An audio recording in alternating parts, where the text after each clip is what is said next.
The controversial consolidation of state police services in eastern and western Connecticut is being rolled back once again. After complaints from the public unions for civilian dispatcher and state troopers, the new head of the state police announced another change today. Chief political correspondent Mark Davis has more for us on that. Mark.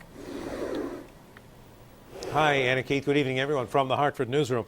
The Connecticut State Police got 1.5 million phone calls last year, but just 40% of them were 911 emergencies.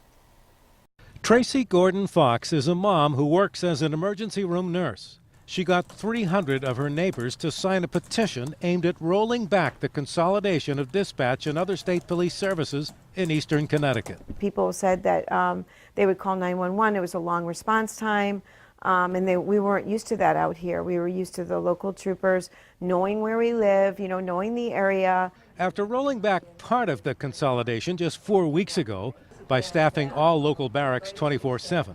The new head of the state police rolled back further today, directing that all non-emergency calls, about 60% of the calls received by the state police, be directed back to the local barracks. I think like any plan, no matter how well thought out, it doesn't necessarily work as intended.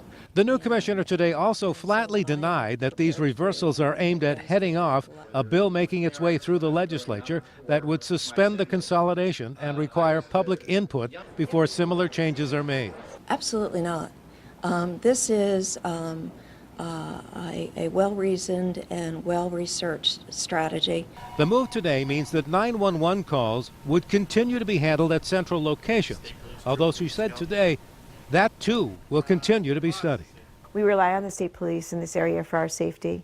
And when I moved to Colchester, I remember thinking, this is great. We have a police barracks in town, open 24/7, and you feel safe about that. Tracy and others are concerned that these distant dispatchers will be unfamiliar with these rural parts of the state. Now, the commissioner says that this new system of sending the non-emergency calls out to the local troops will begin in 2 of the troops tonight and will be in all of them by the end of the summer as the entire system continues under review. Live from the Hartford newsroom, Mark Davis, News 8.